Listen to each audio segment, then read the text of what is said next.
um assunto que está dando o que falar. Um projeto está sendo analisado pelo Senado Federal e propõe uma reforma ampla do Código Civil brasileiro. Essas mudanças impactam diretamente áreas sensíveis da vida em sociedade, como o direito de família e das sucessões, além de introduzir diretrizes sobre o uso da inteligência artificial nas relações jurídicas. O projeto ainda não foi aprovado, mas mesmo assim já tem causado polêmica e dúvidas. Por isso, a gente convidou a Aline Avelar, advogada especialista em direito de família e sucessões. A nossa conexão é pela internet, então seja muito bem-vinda ao Fala Minas, doutora. Muito obrigada pela sua participação aqui com a gente. Olá, eu que agradeço. Muito obrigada pelo convite para falar de um tema tão importante, né? Para todos os cidadãos se atualizar sobre essas possíveis alterações aí no nosso Código Civil. Com certeza, doutora. Começa explicando para a gente, então, quais são os principais pontos dessa reforma? Olha, aqui a gente está falando de uma reforma ampla do Código Civil, que hoje ele já conta com mais de 20 anos, então a gente precisa atualizar. Então é uma reforma que vai contar com, em média, 240 novos artigos e a alteração de 860.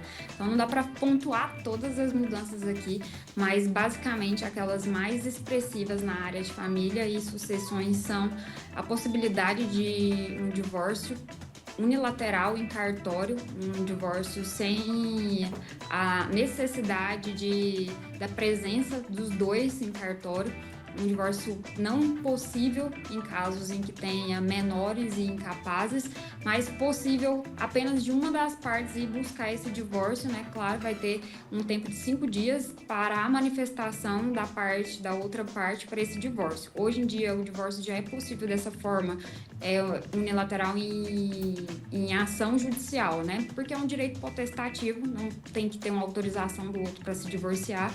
E agora, com essa reforma, abre-se a possibilidade em cartório.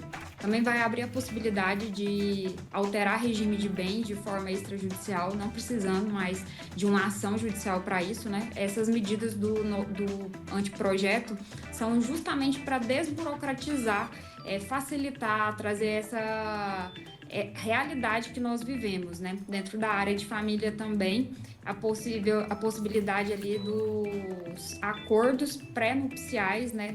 Os pactos antinupciais, onde vão ser possível a renúncia do direito à herança em pacto antinupcial. Hoje nós não podemos fazer isso, não existe renúncia de herança de pessoa viva, então não contamos com essa possibilidade, mas o novo código é uma possível alteração que vem aí, assim como a retirada do cônjuge como herdeiro, cônjuge ou companheiro como herdeiro necessário, no caso em que tenha ascendente ou descendente. Então, esse cônjuge, ele deixa de ser um herdeiro necessário. Nós contamos também com o reconhecimento da herança digital na área de sucessões, criptomoedas, redes sociais, criptoativos aí de contas na nuvem. Então, esse tipo de ativos, eles vão ser considerados heranças digitais. Então, ele vem trazer uma segurança jurídica para uma realidade que a gente vive. Como se tem já mais de 20 anos do código anterior, nós contamos com uma realidade, uma cultura diferente hoje. Então, vem para abraçar essa mudança cultural e tecnológica. E, para isso, algumas mudanças bem pontuais aí, bem relevantes, né? Que inclusive nós advogados vamos precisar nos adaptar a isso, nós como cidadãos, ainda não foi aprovado, né? As pessoas se assustam quando a gente fala desse tipo de alteração, mas ainda não foi aprovado. É um anteprojeto que ainda está para ser discutido, muitos pontos aí, porque realmente são mudanças significativas para então uma possível aprovação. Doutora Aline, é um assunto que é muito falado, que atualmente todo mundo usa a inteligência artificial, né? Seja para pedir ajuda para escrever um texto, seja para gerar uma imagem. O que acontece? Eu vi, inclusive agora, que tem a reforma, né, como você disse, vai inovar essa regulamentação da inteligência artificial. Eu queria que você falasse um pouquinho sobre isso, porque até ontem mesmo a gente trouxe um assunto, não tanto da inteligência artificial, mas sim das plataformas da internet, que muitas vezes não tem uma supervisão dos moderadores, né, de quem cria essas plataformas. Então, como que agora... Pois é, como que agora vai ter essa regulamentação, mas em específica na inteligência artificial? Eu queria que você falasse um pouquinho disso pra gente. É que nós ainda temos aquela sensação de que a internet é uma terra sem lei, né? Apesar de ter aí vários crimes cibernéticos, a gente ainda tem uma sensação de falta de amparo nesse sentido. Então, para estar em consonância com a lei de proteção de dados, a LGPD, a Lei Geral de Proteção de Dados, vence também a regulamentação nesse anteprojeto da inteligência artificial. Então, não vai ter mais aquela questão solta, vem para englobar e dar uma segurança no sentido de fiscalização, no sentido de amparo mesmo quanto a essas questões da inteligência artificial, que hoje ela está sendo usada de uma maneira solta, né? E ela se alimenta de dados que nós jogamos na rede. E quando se trata de família e sucessões, a maior parte desses processos são processos em segredo de justiça. Então, esse respaldo quanto à inteligência artificial vem justamente para trazer limitações e supervisão nesse sentido também, entrando em consonância com a Lei Geral de Proteção de Dados. Exatamente. E um desses pontos principais da reforma, como você disse, é o direito digital, que é a criação, né, de normas específicas para o direito digital, Exatamente. Incluindo a proteção de dados e responsabilidade por danos em ambientes online. A gente sabe que atualmente, né, ainda mais nós que somos jornalistas, o pessoal... os assessores, o pessoal da assessoria, marketing, quando a gente precisa de alguma informação, vamos supor, aqui na Rede Mais Balanço Geral, várias vezes a gente tem reportagens que a gente precisa saber o estado de saúde do paciente. E aí a assessoria comunica pra gente, olha, pela lei, né, da proteção geral de dados, a gente não pode passar. O que pra gente ali, de certa forma, não é tão bom, que a gente não consegue passar informação, mas a gente respeita, porque é um direito ali da pessoa, né, do paciente ou de Assim como no meu caso, esses dias eu fui dar uma entrevista e o repórter queria saber sobre dados específicos da área de família aqui no estado de Goiás. Ele disse, olha, eu posso até trazer dados. Ele disse, mas você pode falar de um processo pontual? Eu falei, não posso, porque a gente tem uma limitação aqui, são processos em segredo de justiça. Então, assim como a gente tem esse critério, né, de respeito a essa segurança de dados, esse respaldo que vem no novo código, ele vem justamente para tirar essa carência que nós temos hoje. Hoje as pessoas jogam tudo na inteligência artificial, né?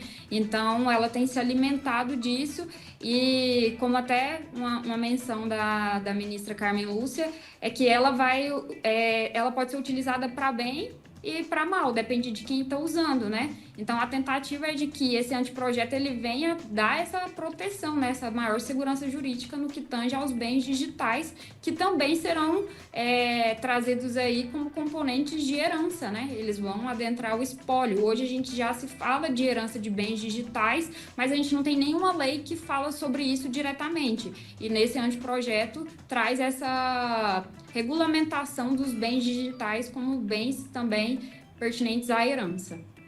Com certeza, doutora. E olha, outro assunto também que a gente precisa falar, a maior repercussão da proposta é a possibilidade do divórcio, até que você tinha falado antes, unilateral extrajudicial em cartório, mesmo sem o consentimento do outro cônjuge. Isso é muito importante a gente passar essa informação, né, para as pessoas, porque assegura, de certa forma, né, protege a pessoa ali de forma individual. Eu queria que você, doutora, falasse um pouquinho mais pra gente sobre essa, como que eu posso falar?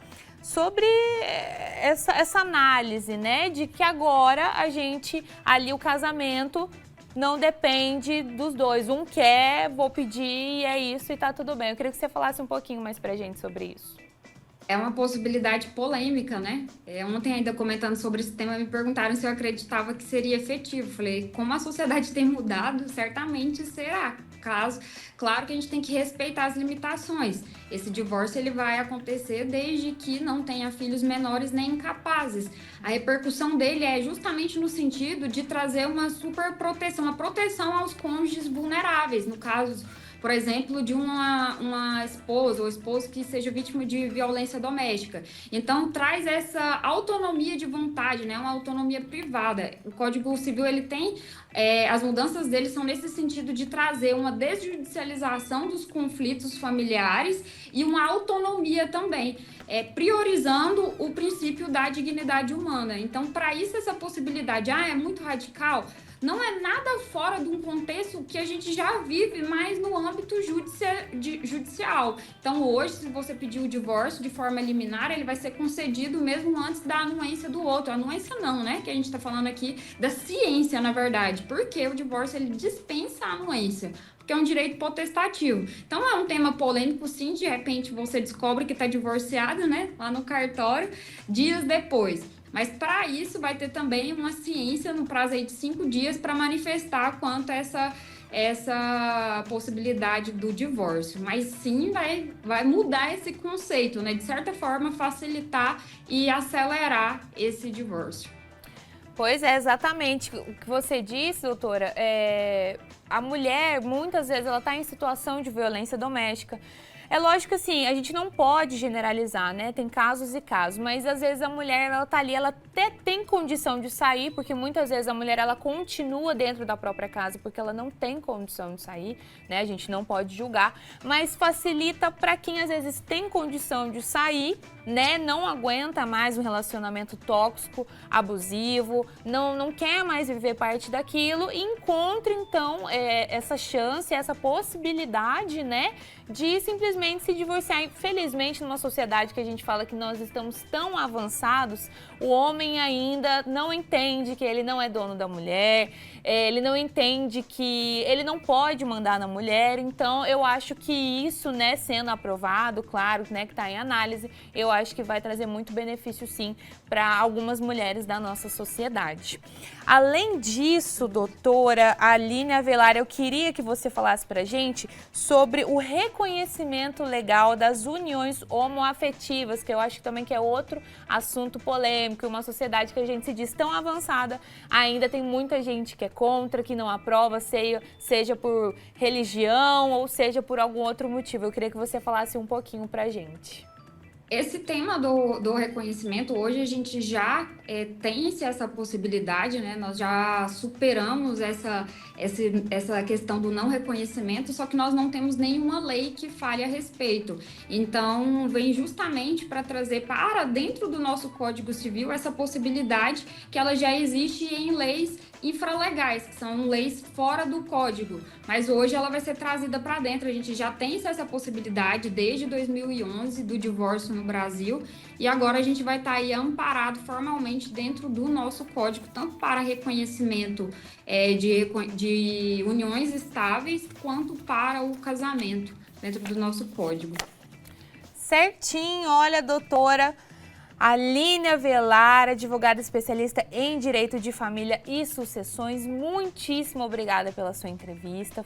Eu acho assim que o pessoal que está acompanhando de casa conseguiu tirar bastante dúvida com esses assuntos que são polêmicos, mas são tão importantes e necessários para a gente poder passar, porque muitas vezes as pessoas elas vão ler até mesmo nós, né, mulheres, homens, jovens, adultos, vão ler e não entendem do assunto. Então, a gente traz aqui, né, são muitas mudanças para a gente ir processando, né? Não que elas já tenham acontecido, mas está na iminência de acontecer. Então, a gente precisa ir se adaptando a elas. Eu que agradeço pelo convite e fico à disposição aí, Júlia, para a gente ir esclarecendo mais pontos dessa forma aí. Com certeza. Ainda tem mais coisa para acontecer para frente. Pode deixar que a gente vai continuar conversando. Muito obrigada mais uma vez, viu, doutora, pela sua participação e as informações aí para o nosso público.